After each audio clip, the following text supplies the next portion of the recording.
podcasts over at WildGamesProductions.com and D20Radio.com. You remember. Roll your stealth roll? Game books, pencils, pizza, cheese puffs, and a hell of a lot of dice.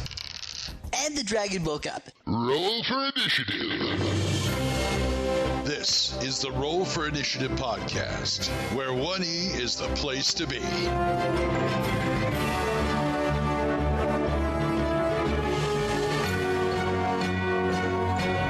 Now we're back for another episode of the Roll for Initiative podcast. I'm Vince, sitting with Matt.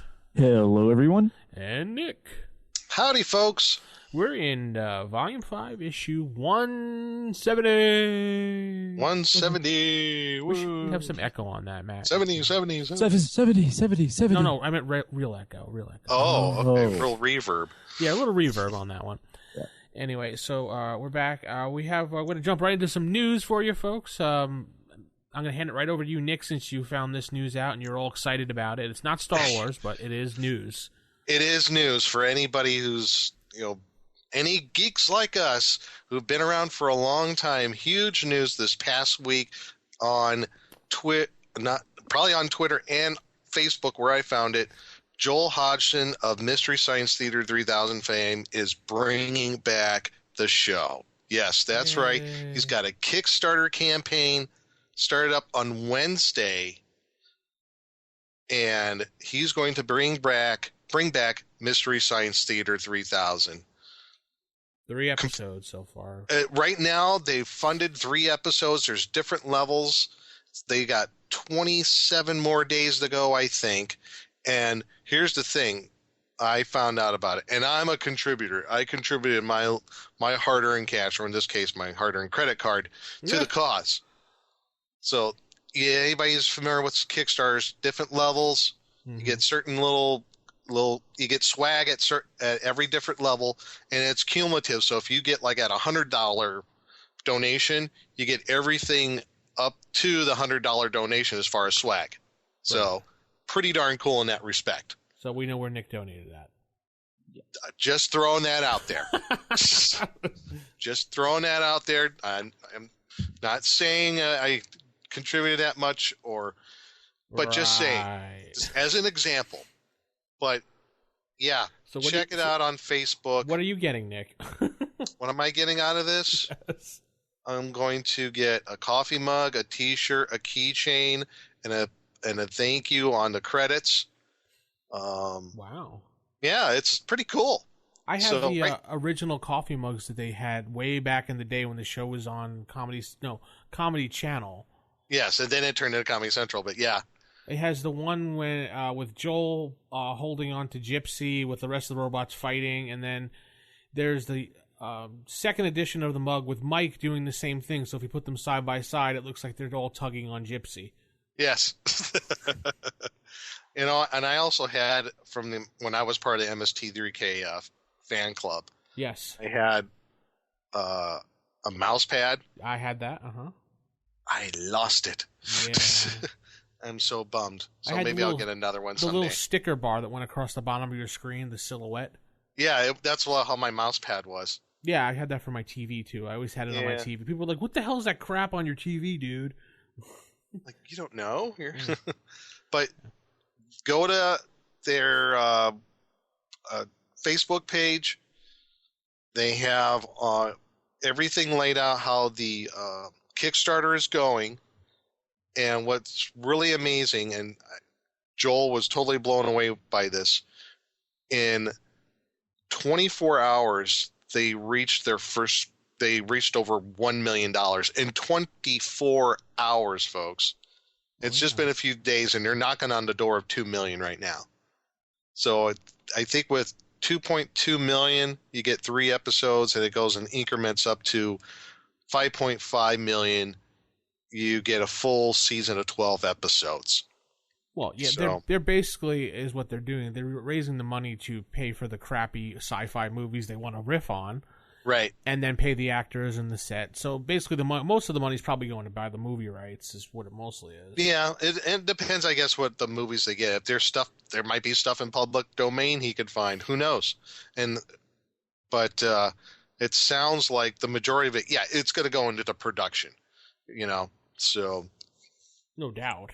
very, very, very excited about this. It's going to be very cool. And he's been very open about this. He's going to open up to all the other people who are on the show, the writers, the actors, whoever. When they get to a certain milestone, he's like, okay, guys, let's all have fun with this.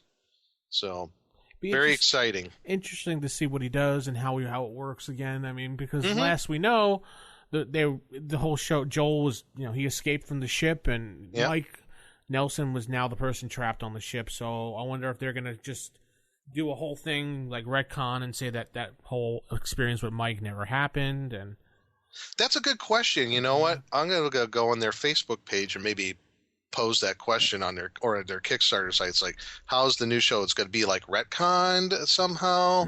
Is this like a total new reboot? Or how's it all going to work? Or is it going to be the continuation? I got the impression from him it was supposed to be kind of like a continuation. There's going to be new people put up into space over time. Oh. It was supposed to evolve like that.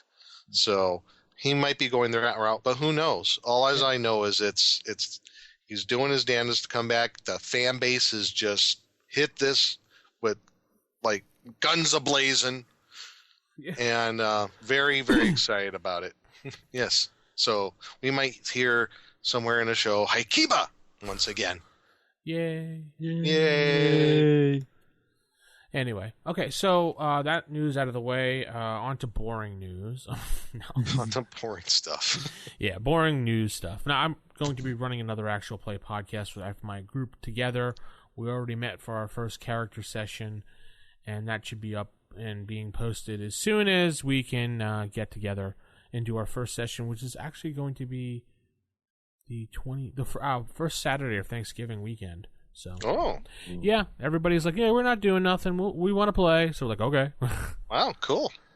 Yeah. So we're using actually Basic Edition Menser, Basic Edition D&D. We're all going to keep it simple. Nice. Not First Edition. Everyone decided Basic was probably easier to play right now. Okay. And we're going to roll from there. We have a couple websites on the way. One's going to be the Obsidian Portal. Another one's just going to be a spot to keep the show for the postings. So as that moves along, we'll let you know. Very nice. Very, very nice, yes. And we're coming upon Thanksgiving real soon, so, take a moment to say thanks to everybody out there and blah, blah, blah, blah. Happy Thanksgiving. Eat enough turkey to have enough tryptophan in your body, knock you on your sorry tookus. Yeah. Yeah. All right, cool. Let's head into our first segment. Typical. Of all the evil creatures in the world, I'd like to find one with table manners. What are you kidding me? I spent years cultivating the worst table manners on the planet. Table manners. All right, everybody. In Table Manners today, we're going to be talking about something I think, if you're familiar with the history of role-playing games and the history of D&D, this has a very interesting connection to that whole history, and it's Grimtooth's traps. Mm-hmm. So we're going to go over the first Grimtooth traps book and give our thoughts, opinions, what we liked about it, maybe even some dislikes. But doing a little research on Grimtooth, and from my memory, going in the Wayback Machine here, Grimtooth, when it hit the shelves from Flying Buffalo Games, who, they were out of Scottsdale, Arizona. They were this little weird game company out of Arizona who made this kind of I don't know if you want to call it a knockoff, but it was a derivative of D&D, which was Tunnels and Trolls, and they really that was their flagship game. But then you had Grimtooth's Traps that came out in 1981, the first book. And I remember when this came out, I remember sitting on the shelf of the game store where I used to go to in Omaha called Star Realm, and flipping through this, I'm like, wow, this is pretty devious stuff. This is really, really cool. I had a copy of it a long time ago. I lost it, and a few years back I found a new copy of the first Grimtooth Traps book. And I think the Matt and Vince can attest to this. It's kind of a notorious series of books. It always had this air of like, oh no, the DM's got that. He's got the Grimtooth Traps book. We're doomed. Yeah, Grimtooth Traps will leave you begging for the Tomb of Horrors. Yeah, it kind of ran on was coming on the heels of Tomb of Horrors and maybe White Plume Mountain. Some of the other dungeons that came out in the late 70s and early 80s from TSR and maybe, from some other publishers out there. It was just a really cool source book on some running a gamut of very elaborate to rather simple traps of various types. Yeah. Rooms and corridors. Use this book. Yeah. Wow. Some of the traps in this book are just utterly ridiculous. Yes. And pointless, and it's just like, okay, I guess you really just want to kill somebody. Here, use this. But, hey, some of them are just actually really good thought-out traps. But yeah. I think the more cruel and stupid traps outweigh the really intelligent traps in this book. Sorry to say. Oh, yeah. There's some they're kind of tongue-in-cheek, for sure. This is the Acme catalog of dungeon traps. Yes. This is Wile E. Coyote's super genius mailed away for this book to catch a roadrunner. That is what this book is. And this is only volume 1. Right. Yeah. Yeah. This is only the first out of many volumes, at which point I think Goodman Games, you said earlier, Nick, has a collection of all of them. Yes. That's a very good point. Goodman Games last year did a Kickstarter to make a compilation of all the Grimtooth Traps books that were published. And you could go to goodmangames.com, go to the link for it. They do have them all there. Because right now you could get the first, the second, and third books like a drive-through RPG as a PDF. You could find on eBay all the other ones at outrageous prices. But you could probably get for like $50 all 5 books in one nice softbound book. I think maybe even less than that. I think the hardbound was like $50. So, in fact, I could look right here. There's a soft cover version that is $35. The hardcover version at Dungeon Crawl Classics or at Goodman Games is $50. There's a special gold foil hardcover for $80. And that one you also get Traps Bazaar and Dungeon of Doom by Grimtooth. And then there's the super uber over the top one, which is leather bound and $370. So, but if you just want to get like the first book, yeah, you can get a drive-through RPG for $4.95. So there's multiple ways of getting it. But like we were saying, this there's some that are kind of tongue-in-cheek, the traps. You just got to take them for what they're worth. They're kind of some of them are kind of over the top and way too killer, but some are they're pretty ingenious. So, and that's why it was so neat when it came out, and it just more ammunition for your DM to use against you. But I think one of the things I like about the book overall is it's system neutral. Yeah, you could use it for anything. There's no real stats in here.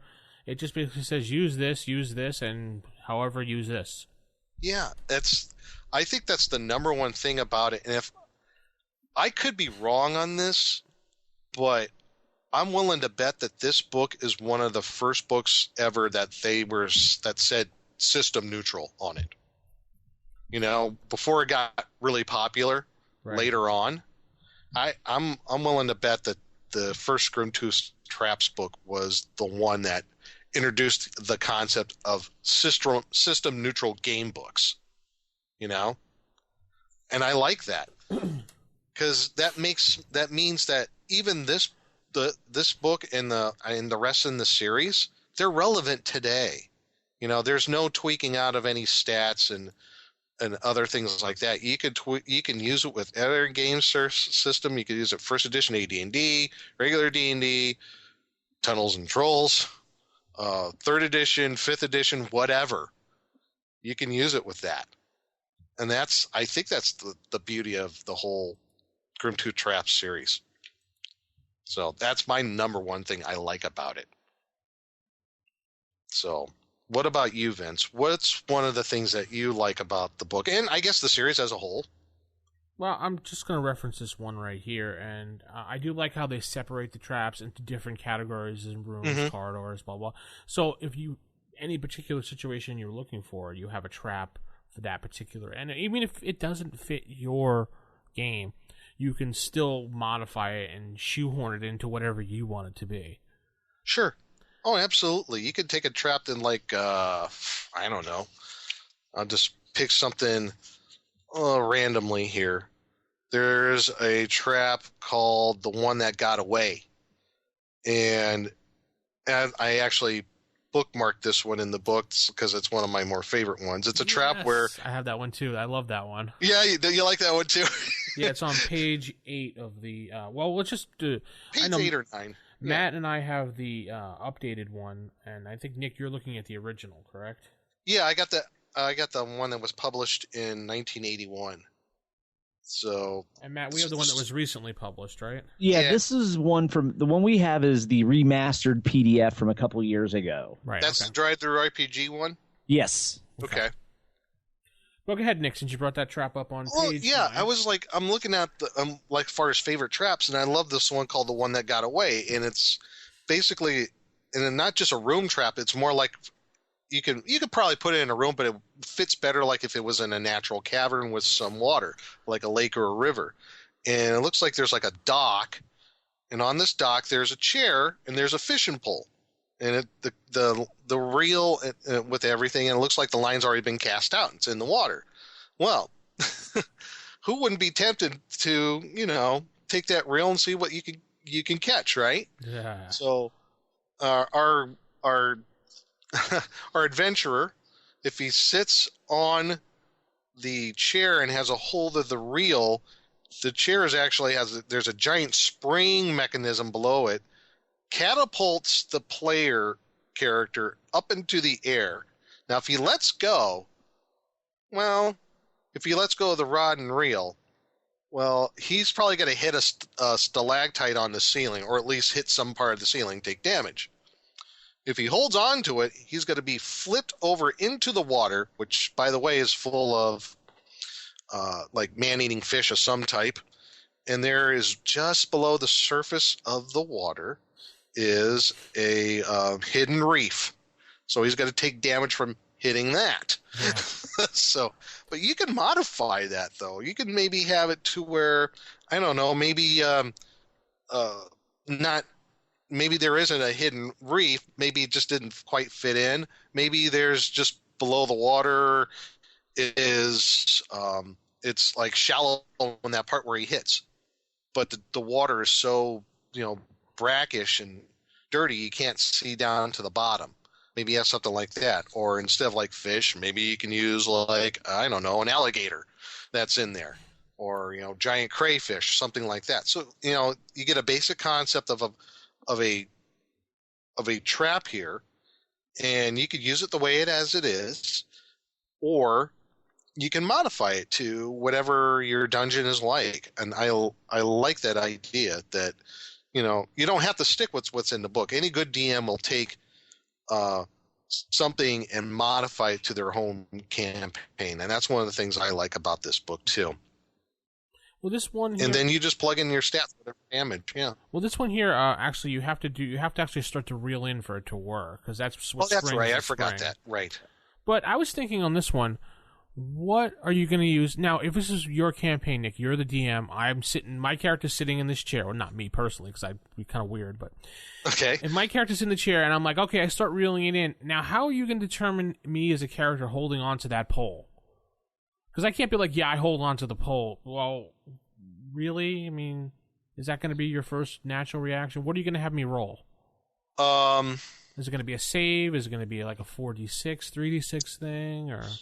Well, I guess if you was sitting down and you hold on to the pole and you say, "Oh, I'm going to reel in the line," well, I would say, well, you feel a tug on the line, like it's getting taut, oh, I caught something. Maybe, I don't know, as far as the mechanic I would use. Yeah, that's what I'm curious at, what mechanic, because I would probably do kind of like a reflex and do like a 4d6 and say, you know, get under this number to see if you actually hold on to it as you're being flung into the air. Right, I would do like a strength check. If we're talking first edition AD&D, I would do a strength check of like 4d6. And if you make it below your strength, then you hold on. If you don't, you get catapulted into the ceiling and take damage. Right. And that's where the player's got to get this false sense of security. It's like, okay, I held on to the line. Yay! I'm just going to get flung into the water. What would you do, Matt? I'm almost trying to think of a way to do it in which the players make the choice whether they pick the ceiling or the water. Basically, pick their poison. There you go. But so I would almost. You could be like, oh no, you feel the chair going up, and it looks like you're on a trajectory for the ceiling. Okay, and then you say, what do? Do you hold on or do you let go? Right. And then you would make the determination. Okay, make a strength check or something like that. Right. Then it was like, okay, you try to hold on, and you realize that this pole could help you not hit the ceiling, and then you fall into like a giant whale mouth or something. Giant whale mouth. That's awesome. It's just waiting there. Right. And then you get to run into Pinocchio and the rest of the crew from Pinocchio. Yeah. So Nick and I Matt, what's one of your favorites out of here? What page? Oh, some of my favorites. Well, I enjoyed the stair snare on page 29 because players always look for traps on doors, on walls. Has your players ever checked for a trap on a stairway? Never. Mine Yours do? Wow. Yes. They're smart because with this stair snare, as you walk up, one of the stairs just happens to be collapsible and has a bunch of spikes in it that'll work like a bear trap. And that'll teach them to be a little more careful walking up those stairs because I guarantee they're going to be checking every room, every corridor, every door, everything. They're not checking the stairs. Yeah, and how that stair snare trap is, how the spikes are angled.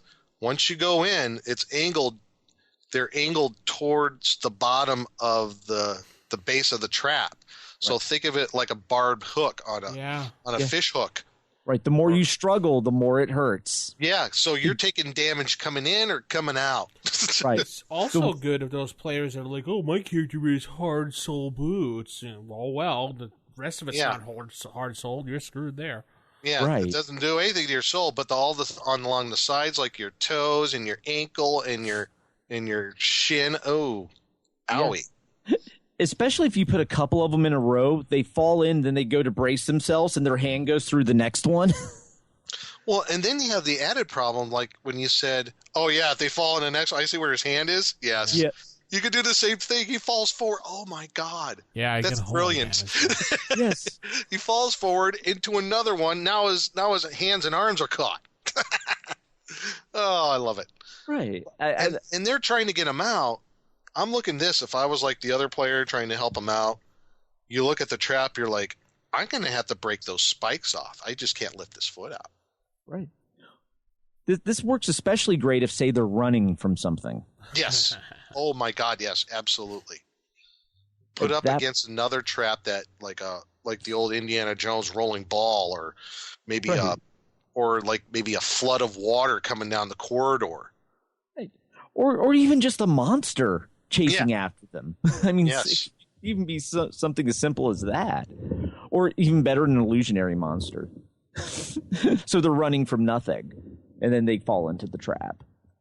I do think that's brilliant, though.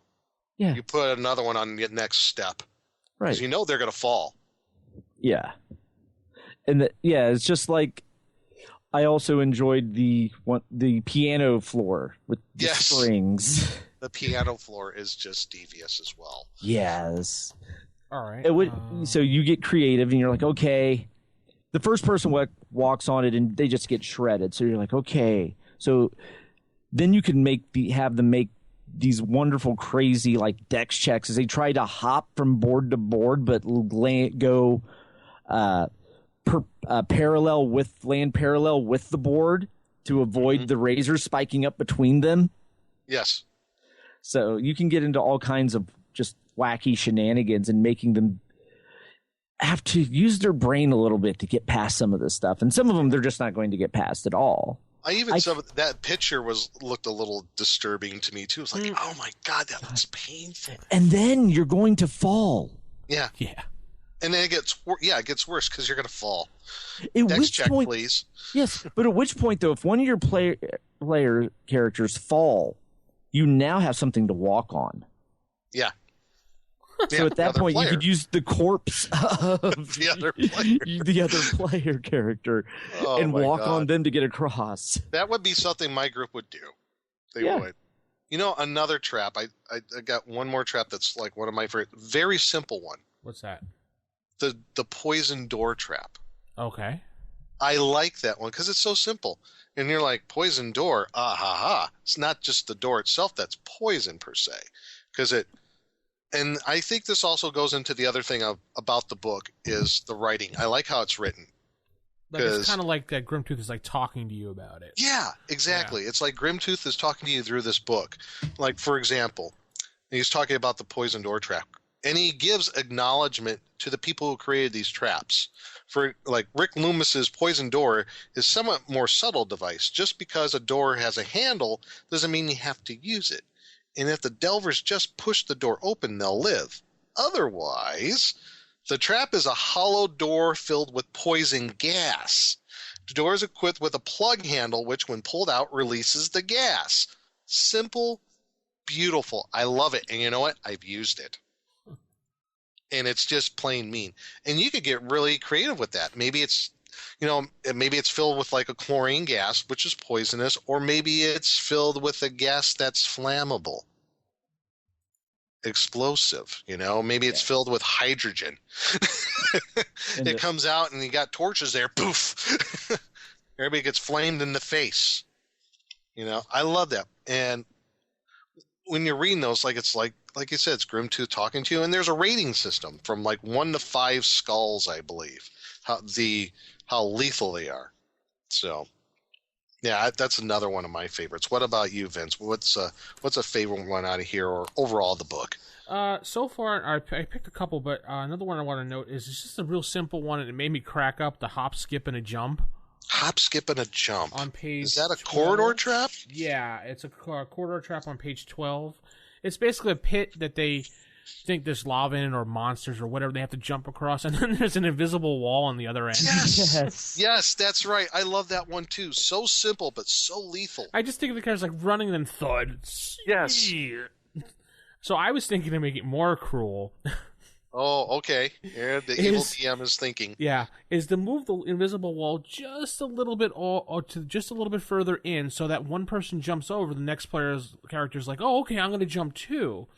So when he jumps over there, there's not enough room, so the two of them bounce into each other and into the wall, and then freaking fall into the that's just real devious. Now you got to get 2-player characters, pretty much.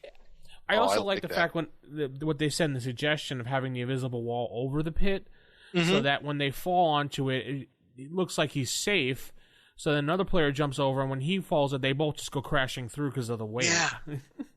And the other suggestion was, what if glass? The party has ways of detecting magic? Yeah.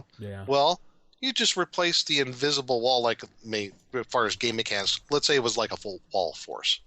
Well, don't use a wall force. Use a pane of glass that's completely smooth, and you can see through the other side. Now you have a situation where they're going to jump, and you can either make that glass maybe with a glass steel spell, maybe it's indestructible, or you make it to where he hits it, crashes through, and then he takes damage. So I'm gonna actually do that as well. Do a little interaction here. So I went on Facebook while we were talking about this, and I put on there, what is your favorite trap to use in the games as a DM? We instantly got a bunch of responses here, so I'm going to read up a couple of them. One person named Alexander says, Piercer monster. Everything is fine until suddenly there's a rock monster bursting through the cleric's chest. That's cruel. For that one The hook, lobster line, and trap. sinker trap, and the top of the ceiling is piercers. Oh, even better. Yes. I like the lobster trap, the one when they're in the cage, and there's a trapdoor at the bottom and a trapdoor at the top. Yeah, that one's very elaborate. That's a James Bond villain trap. Yeah, it is. Okay, Something one thing I Dr. didn't understand Evil about would that. Let me go over that scenario real quick because that's one of my other favorite ones, and I'll get back to Facebook in a moment here. But Sure. so you're in that cage. You wake up. You have no armor, no weapons, nothing. You're just basically in your skivvies, and you look down. You see these giant rock lobsters like clawing around, and you see there's a little trapdoor in the bottom of the cage with a ladder to climb down. Okay, you're like, I don't want to go fight rock lobsters. You look above you, there's a trapdoor. You go through that trapdoor at the top. There's 2 hooks at the top. Or I should say 2 loops or something. Yeah, there's like 2 loops and a pulley system. And it looks like you're not sure exactly what it does, so you have to kind of figure it out.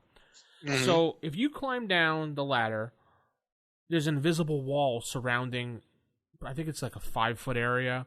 Yeah, and basically the area where the ladder is. Yeah. So you're it's protected, but you don't know that. Right. You don't know. You climb down, but once you climb to the bottom, there's actually a false floor there.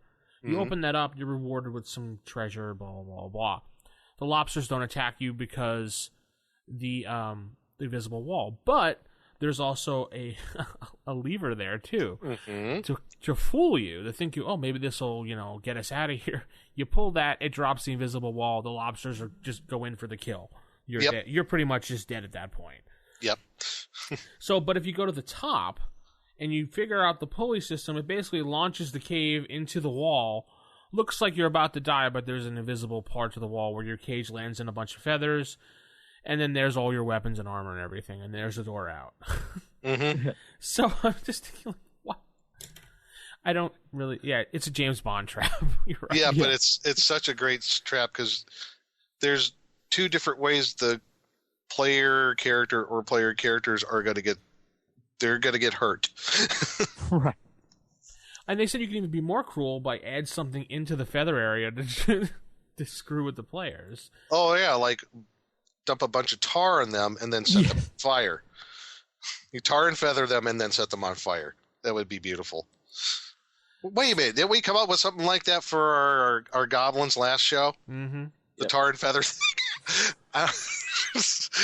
It's just such a cruel thing to do. That's why I like it. Right, so back to Facebook. I asked that question. We got, let's see. Dave B wrote anyone in a place where the PC should be. I think he meant to say anywhere, a place that PCs have to be. Anyone in a place where the PCs have no reason to look for paranoia. It's good for the party. So he's basically saying his perfect trap is paranoia and screwing with people. Oh, well, that's I agree with always that one. a good one. Yeah. Hunting Zinger says kobolds, really smart ones. Okay. Yeah. It's not really a trap, but that's a good idea. I like that. Mm-hmm. And Morgan S. wrote down pit. Using a pit and closing walls. Always are a classic in his book. So. Oh, yeah, like the old Star Wars trash compactor. Yeah, those are the top comments we got there. So I guess more, just check out our Facebook, our facebook.com RFI podcast to answer that question when you hear this podcast, hopefully. We'll be doing this more often, just like throwing up questions during the show to see people how they react. So, Nick, you have another favorite one? Yeah, I do, and I think I picked 3 traps that were like my favorites that kind of run the gamut of like a room or a corridor and door, and another one which is their last chapter would be things, the eye-catching trap. I love this one, and this is by Mike Stackpole, if anybody knows who he is. Very famous writer. Yes, very famous in RPG community. He came up with this one called the eye-catching trap. It's basically set up to where you have like a peephole or a couple of peepholes, either in a door or a wall, whatever it may be. And it's just big enough to where you can see inside the area, but not too clearly. So you have to get right up to the peephole to see inside this area. And if you do, what will happen is the player character they're trying to look inside this, let's say it's in a door, and they're trying to look through this peephole, and they put their head right up against the door. Well, once their forehead hits that door, it's a pressure plate, and right on the other side, it lets go either one or several little spikes that swing down into that peephole area and hits the player character right in the eyes. I love that. Because what another terrifying way to get to your player characters by blinding them. So I love that one because it's such a simple little trap. It's because everybody says, "Oh, there's a hole in the wall. I'm going to go look in."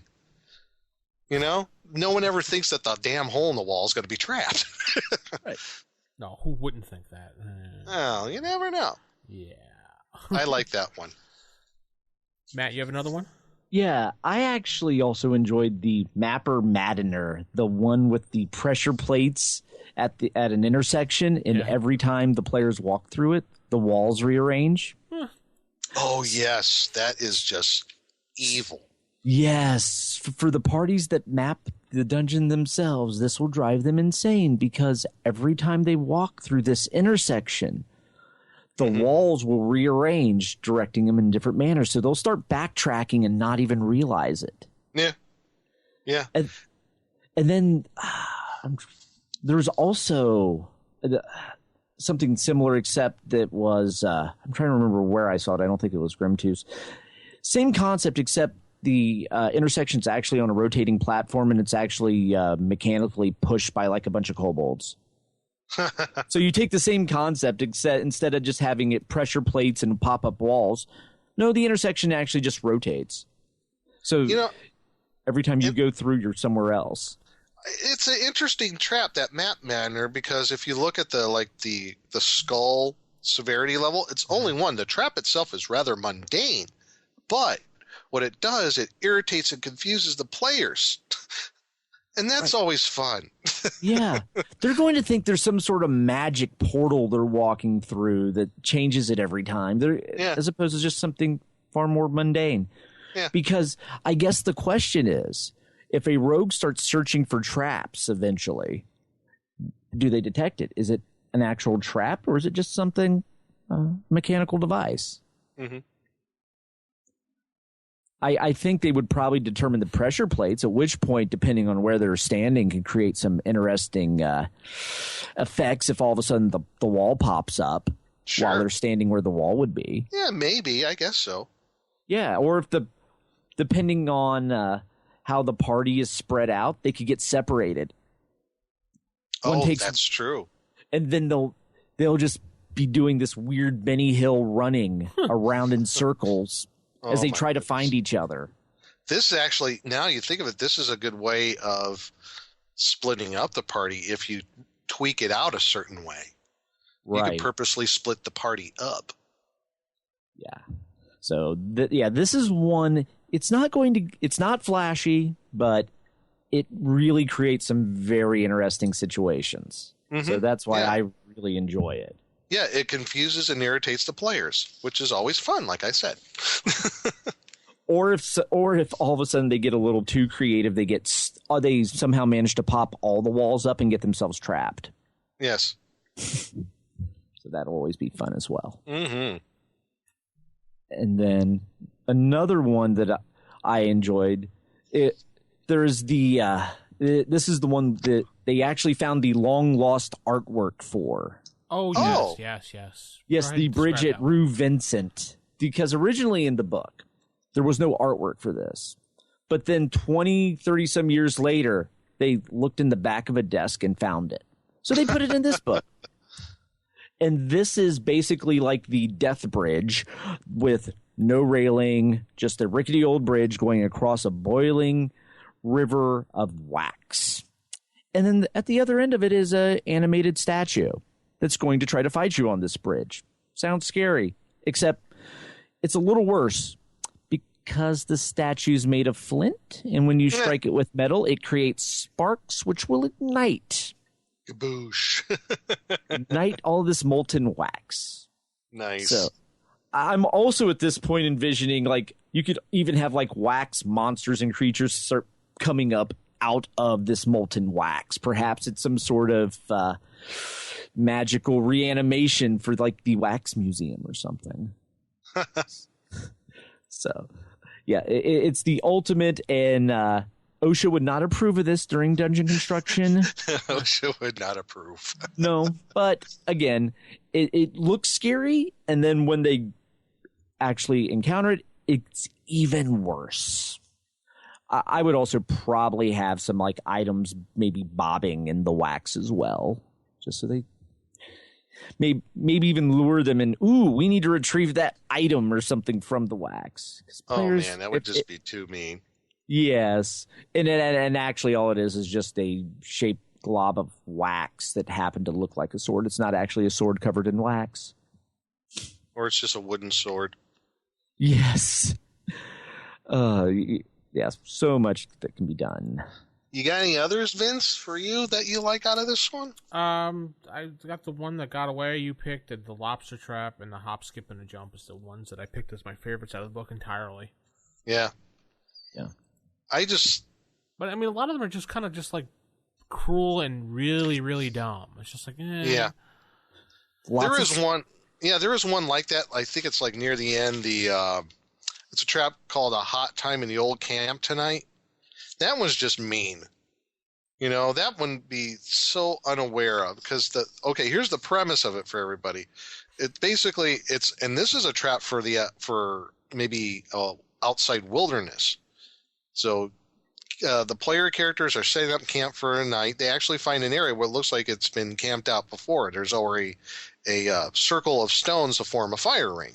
Okay, under one of those rocks in the fire ring is a thin piece of wood that's got soot and everything over it. That piece of wood is covering a hole into a larger area under the fire ring. Basically, the idea is they start a fire.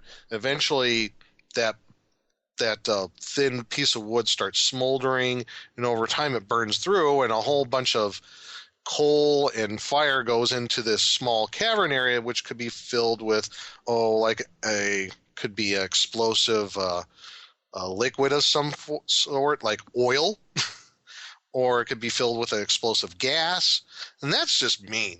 You know, I mean, they're bedding down and everything. And next thing you know, their whole campsite blows up because there was a hydrogen gas pocket under their campsite.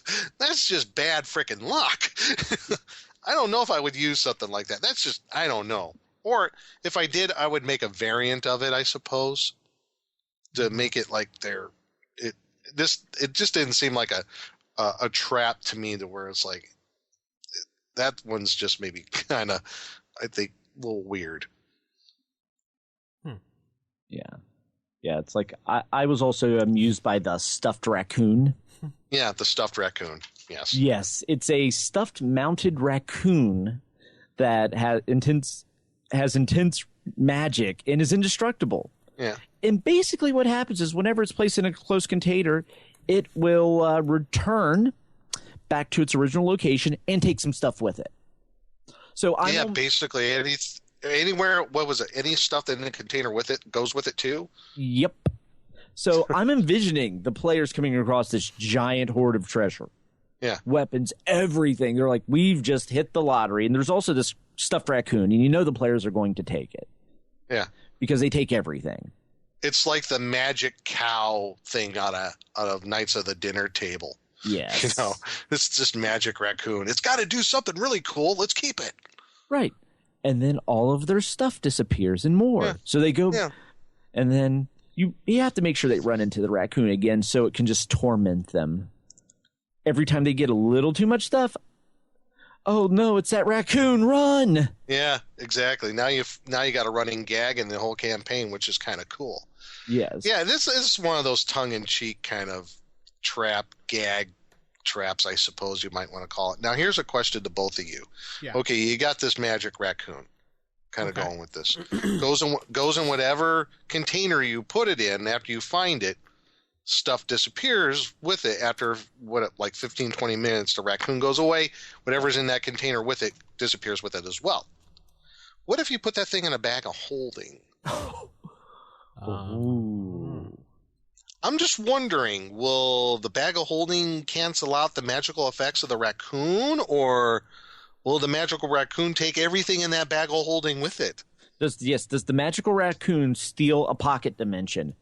And all of a sudden your bag of holding is just a bag. Or does that act like when you put a bag of holding with another bag of holding, or a bag of holding portable hole? Yeah. What if that has that sort of effect? Oh, God.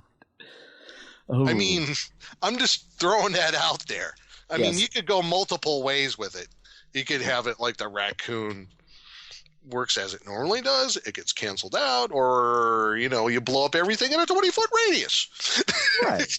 Yes, you have a stuffed raccoon that defies time and space, and what happens when they get trapped in a pocket dimension. Yeah, exactly. That's what I was running through my head on that one. I mean, how would you handle that, Vince? I'm not even because sure. You're evil. I'm not even sure. I'd have to actually think that one out, to be honest. Yeah, like I said, there's a couple ways you could go with it. I don't know. I guess it depends on the mood. Yeah, probably. If they're really pissing you off, well, guess what? Well, I mean, I guess not as cruel as I used to be. I'm more into the whole how I can screw with. But I mean, see, what I liked about this book is it had a lot of evilness in it, but I didn't like that it was kind of pointless evil. Right. Because I like to be cruel and an evil DM, but I also like to give the players the option to get out of the situation, so it's not all me. So a good evil DM presents the situation, makes them look like a dick, but it also, hey, you know what? There's an out. You didn't take it. Not my problem. You're the problem. Right. And some of the traps in here do have that in a way. Don't. I mean, or you can modify them in that way, like the one that when we talked about, the one that got. You can modify that to where if you hold on to the rod and reel, you just go into the water and sploosh, you're okay. Mm-hmm. Right. So you can modify them to that extent. Some of these are, on the surface, they're just plain. There's no way out. Yeah. Some of these are instant death traps, and you had no hope of ever escaping. Yeah, insta-kill. Yeah. And then others are just a little more silly and humiliating than lethal. Like, I'm actually looking at the item above the stuffed raccoon, the jerk with the box, where it's a jack in the box with a punching glove inside that'll punch you in the face. That's obviously Looney Tunes. Yeah. That's a Wile E. Coyote one if I ever saw it. Oh, yeah. But he said you could also replace it with like a spike going into their face too. Right. Or a cream pie. Or a cream pie. Yes. And everybody just rolls their eyes. They're like, what? Yeah. Really? But if you start doing enough innocuous, crazy things like that, that'll make the players very paranoid. Or they get complacent.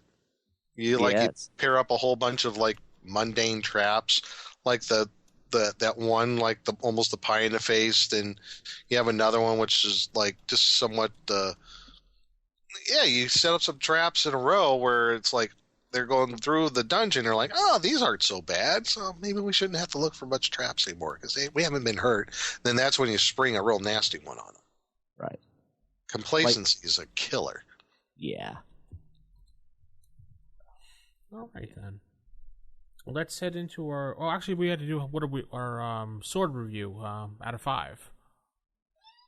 Okay, who's first? I'll go first this time. I'm going to rate this a 4 out of 5 for evilness and cleverness, and I like also the way that it's presented. I always like books where, like a creature or someone is like presenting it to you, and they're like, "Hey, this is a really cool trap. You should use it," as opposed to, "This is a trap," and blah blah blah blah. I like the presentation of it. So, 4 out of 5. And Nick's next. Matt, you want to go ahead? Oh, go, yeah. Sure. Yeah, I'm actually going 5 out of 5. I mean, I absolutely love this book. This is a book you can just sit down and read, and it's enjoyable. But as Vince was saying, the way it's presented it's just a fun read. And it sparks so much creativity. You may not actually use the traps as they're described, but it will give you ideas for other traps or other items to torment your players. So... And I also enjoy the artwork too, because it does remind me of like the Wile E. Coyote sketches from Looney Tunes. Yes, they do. Yes, they do. It's very much ye old Acme catalog. Yeah, it's So- very humorous artwork. I could even see stealing some of these ideas for Toon if you run a Toon game. So Oh, yeah. yes, That this would be is fun. yeah. So this is like the ultimate in just creativity, sparking utility role playing game book. Everyone should own this. It's glorious.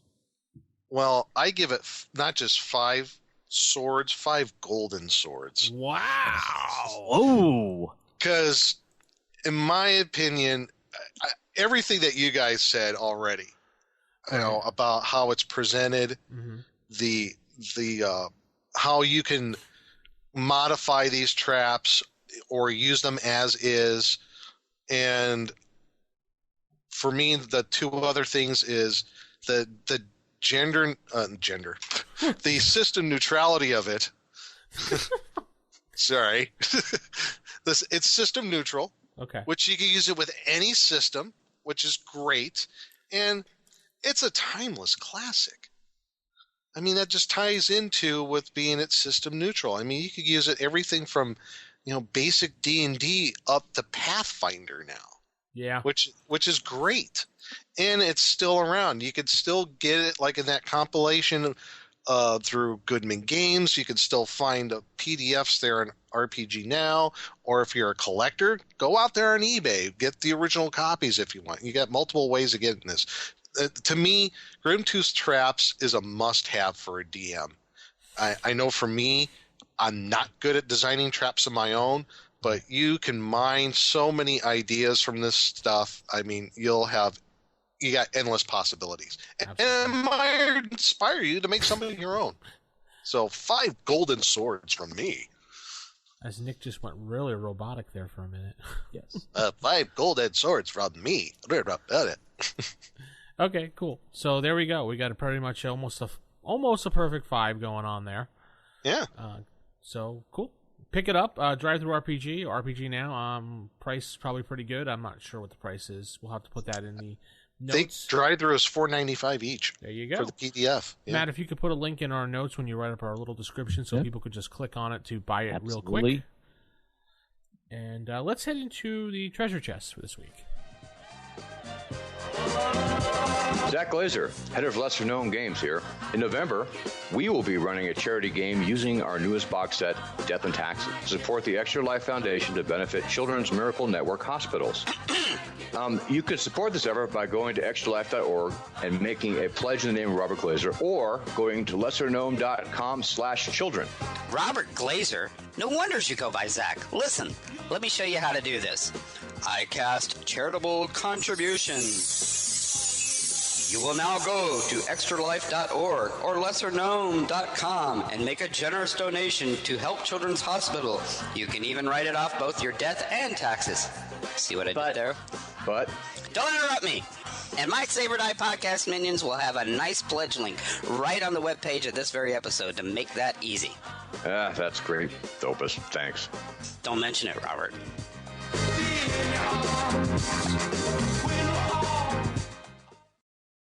You have opened the treasure chest. You may choose an item. I have a custom item here that I kind of found and modified. I was looking around the internet the other day, and it's a pretty simple magical item, and it's really useful for, I'm going to say, a thief class or maybe a druid class. Okay. It's called a magical bag of ferrets. Now, you could probably automatically you're like, hey, I know what this is going to be for. But anyway, XP value is about 500. The gold piece value is about 750. Could be more, I'm not sure, because there was no rhyme or reason for the value in the XP. As we heard directly from Mr. Menser himself, they just kind of randomly assign things. I wonder why they never actually figured out a system for that, but that's another adventure. We'll have to ask him. Anyway, yeah, he didn't really go into explanation. It appears as a small plain brown bag with a simple rope tied to it. Opening it, a character can pull out a trained ferret twice a day. He can pull out 2 trained ferrets, so I have to just modify that number there. Pull out 2. Okay. Anyway, the ferret can go retrieve things as best as it can, and the character can look through the eyes of the ferret and hear what the ferret hears as well. So you can already know how this can be used to steal things, be a little spy. But here's the side effect. If the ferret gets attacked while the character is looking, the character will take the same damage as the ferret, and the link will be severed. If the ferret dies, you will lose the ability to pull that ferret out of the bag. So I have to just word it. So you can basically pull out 2 ferrets per day. So if one of the ferrets die, you only pull out 1 ferret per day. If that other ferret dies, the bag is pretty much done. Oh, wow. Yeah. So I'll hand that over to you. What do you guys think about that? Bag of ferrets. It's useful. Yeah. But I like it. That's kind of cool. Yeah, and it's not necessarily an overpowering magic item.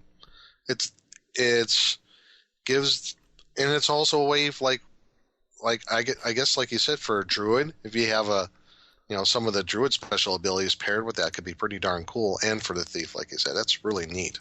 Yeah. But it's got a little bit of a downside. Yeah, I wanted to make it so that you have all these cool things you can do with it, but there's also that little side effect of it gets attacked, you take the damage. Sorry, and your link is severed at that point. So and you said if the ferret dies, you can't pull another ferret for that day, right? No, it's gone. So you can pull 2 ferrets per day. So that's basically just 2 ferrets you get. Okay, right. So you get one if it gets killed, you get a second one, and that's it for the day. That's it for the day, and that's it for the rest of the bag. For like if the ferret dies. Okay, I see. It becomes a single ferret bag at that point. So the players need to be a little careful about overusing it. It's another one of those items where do we really want to risk losing our last ferret? Because once the first, they'll be a little brazen with it at first, but then once the first ferret dies, they may want to hold on to that and not use it, even though they could. Now, Matt, I just want you to think about what you just said. Do we really want to risk using our last ferret? Yes. I mean, just that sentence. Yeah. In itself. There's so many ways you can use it in the game as a thief, as a druid. I mean, just to spy on people. I mean, the ferret. You can't exactly go tell the ferret, I want you to go inside the king's castle and steal his wallet from his. Like the ferret's going to be like. Like go and find me the shiniest thing inside the building of all those rich people, and it'll come out with, gold or something. Or maybe a really shiny rock. Yeah, that's the breaks. It's not like you can go find that gold watch I've been looking for, and the ferret's going to be like, okay, and come back. Unless you have a druid using that, he can communicate with it. Yeah, if it's a thief, he's just going to be like, yeah, find me the shinies like I like, and the ferret being with the thief would probably know. Yeah. And I'm going to say with the link, you could probably depending on the DM, when you're looking through his eyes and listening, you could probably maybe give him a little leeway and be like, suggest, hey, that looks nice and shiny. Why don't you grab that? Something like that. But again, wait a minute. What? Bag of ferrets. Yes. Wait a minute. Beastmaster. Yeah, that wasn't the Beastmaster. Holy crap. Oh my God, it just dawned on me. Yes. It's like the 2 little ferrets from the movie Beastmaster. Oh my God, that's so cool. Yes. Okay, so you figured it out. Yes, I did. Now, what happens if the bag of ferrets retrieve the stuffed raccoon? Oh. I have no idea. I'll let you decide. Now you have a raccoon and 2 ferrets. Yes. In a raccoon and 2 ferrets are in a bag. What happens? No, and the ferrets do not multiply or anything like that, so... Sorry. They do not become sentient beings and turn on their masters. No, none of that. Okay, so, that's good. Use it in your campaign. I just dropped it into the chat so you can put it up as the magic item, Matt, in our notes. Yep. And we'll head over to Creature Feature. Are you enjoying the show you're listening to right now? Want to help support the show? Why not head over to the Patreon site, patreon.com/WGP. That's patreon.com/WGP. And help support the network for as little as $1.50 a month. That's right, $1.50 a month goes a long way. Thank you.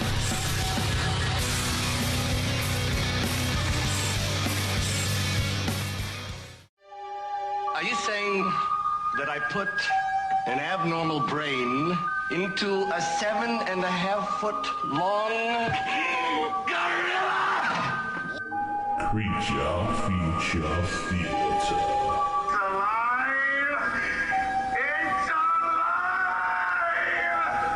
And now, going into the creature feature, we're going to discuss a creature that could actually benefit from the guidance of Grimtooth because he's kind of goblinish. The goblins. Much like the kobold that we discussed last week, they're another horde creature that when players hear, oh, you're fighting some goblins, they're like, oh, we're going to slaughter them. This will be fun and bloodless on our end anyway. But there's ways to make them a little more evil and vicious. But first, let's just talk about the basic goblin. Okay. The basic goblin it's got your wonderful 1 to 6 hit points. It's armor class 6 from their similar armor. They've got, and they're horde monsters. Another one of those 40 to 400. That's how they're scary. They're waves. Yep. And they're also tribal. So they are typically led by a goblin king, maybe David Bowie. It could happen. You had to go there, didn't you? Yes, I did. And actually, if you think about that movie, Labyrinth, with Grimtooth's traps, that's an adventure. I see. Okay. All right. There you go. So, and they have, if there's over 200 of them in their lair, they have sub-chiefs, they have guards, they also, much like kobolds, have their woodland creature friends in the form of huge wolves they use as mounts. Mm-hmm. And sometimes they'll even have some gnolls with them, too, as bodyguards. They're also prone to having young and female that actually do not engage in combat, so now you get that wonderful moral choice we always talk about of slaughtering the women and children. Oh, they're goblins. Kill them. And then there's also a chance they have some bugbears with them as well. And then this is where I think they make great creatures for Grimtooth traps. They are fair miners and able to note new or unusual construction 25% of the time. So I could see them constructing the things out of Grimtooth because that's something you normally don't think of goblins actually being decent at anything. You think of them kind of disorganized and just cannon fodder, really, for other larger creatures. Mm-hmm. But no, they actually can mine. So I can see them constructing some of the more devious things in that, and especially if led by the Goblin King David Bowie. I could also picture them like any sort of creature where you're going to throw an idea of them creating their traps. I would have them like over-engineer the hell out of those traps. Right. I mean, they work, but it's like the picture on the front of Grimtooth's traps. I mean, there's like 5 different pulley systems and all that stuff just to drop something on somebody's head or something like that. Right. Not horribly efficient. It's more... Because they think they'd be smart. Right. They think they'd be smart, and they have the giant Rube Goldberg device. Yeah. Yes. They are Wile E. Coyote. Yes. It's got more parts, so it has to be... We are smart. It has more parts, yes. Right. Yeah, parts it's and like, smart, they rhyme. Yes, I would play them just like that too. Part and smart rhyme. More parts, more smarts. Ah, there you go.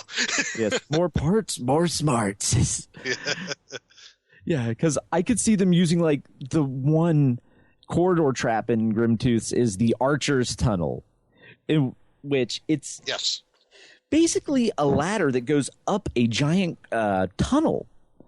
And which will lead you to another path. So it's a great way to change levels. But at the bottom of this core tunnel, this vertical tunnel shaft, is basically like molten lava or whatever evil acid, spikes. Acid. It could even be that's their porta potty chute. So it's just a big pile of dung. Yeah. Yeah. So as they're climbing up the bathroom chute, up in the upper level, there's another tunnel, and archers will start raining arrows down upon them because it's also a trap. And you notice in the picture, the artwork of this, The ladder is actually opposite from where the upper tunnel is. So you have a clear shot. You have to reach across to even get to the other side. Right. Which also makes you great targets because shooting straight down with an arrow is not too effective, but you can shoot down at an angle pretty well. Right. And because the ladder in the walls is opposite of the where they have to exit to the top, they're going to have to somehow reach across and get to that top area if they even get there. Right. At which point they have this giant vat of whatever doom below them. Well, let's say it's goblin dung. Yeah, goblin dung. At which point no one who knows what's living in the goblin dung at this point. Like an otiug. Right. So I even have a name for the trap. Yes? The goblin pooper shooter. Lord. Wow. Do we have to edit that? No. Okay. But yes, it's not good. Was that just a bad joke? Yeah, that's pretty much it. Okay. Yes. I could live with that. But I thought that was a pretty good name for it. Anyway. Yeah. But anyway. So that's one of like the many traps. Another one that I saw that when I first read it, I'm like, this is so Goblin. The shoot and hammer trap. Yeah, you did mention that before the show. That would be so much like Goblin stuff to do. Basically, the shoot and hammer trap is you're walking along your tunnel, and the floor is actually basically on a pivot. So once you hit a certain point, it's going to fall down, and you're going to go down a slide. And the slide's kind of narrow. So as you're sliding down, next thing you see is they put a claw hammer in the roof of this chute. So you're going to bop your head on a claw hammer at a high rate of speed sliding down. Yeah. However, it's narrow and it's still tall enough that goblins can slide down it without being injured. Mm-hmm. It's only your large humanoids that are going to get bopped in the head by a claw hammer. So they can pretty much slide down behind and finish up what the trap started. Right. Or I could also just see the goblins thinking this is a great way to get to whatever underground passage, and they rigged it up anyway, just because they like sliding. Whee! And like they said in the book, you could be real devious, flip that claw hammer around where the claw hits you in the head. Yeah. I could even see the players are chasing goblins down a corridor, and they walk in, and the goblins slide down the chute trap first. And the players are like, oh, that must be a secret escape. So they do it too, and then claw hammer. Yep, bonk in the head. Yeah. And all of these are rather simple constructions and horribly devious, and it'll really make your players fear going into a goblin lair. Yeah, devious and kind of embarrassing for the party, you know? Right. Falling into a pit of goblin dung or getting hit in the head with claw hammers. Right. Nothing's going to really kill them unless you don't have a helmet on when you get hit with a claw hammer. Right. But it's definitely going to irritate the players, humiliate them, be like, these lowly goblins are making fools of us. Yeah. Yep. Add insult to injury. And then if the players do get captured, that's when you could actually bring in that elaborate lobster trap. Yeah. And then you have David Bowie, the Goblin King, off to the side giving the James Bond speech. Or he's singing some song off the soundtrack. Yes. He goes into a show and dance number complete with goblin backup dancers.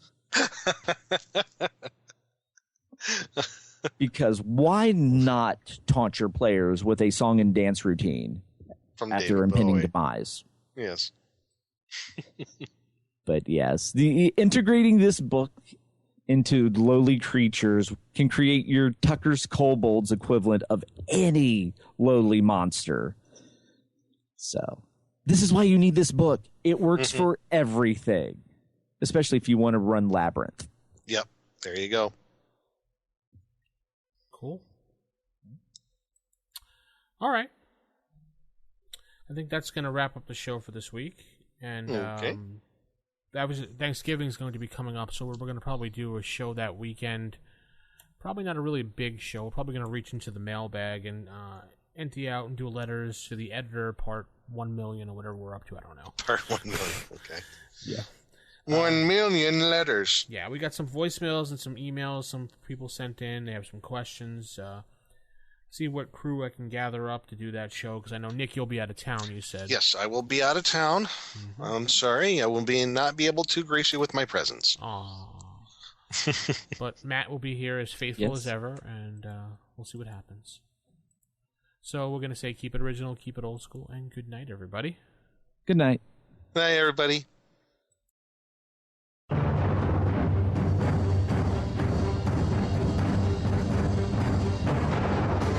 The Roll for Initiative podcast is a production of Wild Games Productions in association with D20Radio.com. You can visit us at rfipodcast.com or contact us on our forums at osrgaming.org or even by calling us at 570-865-4210.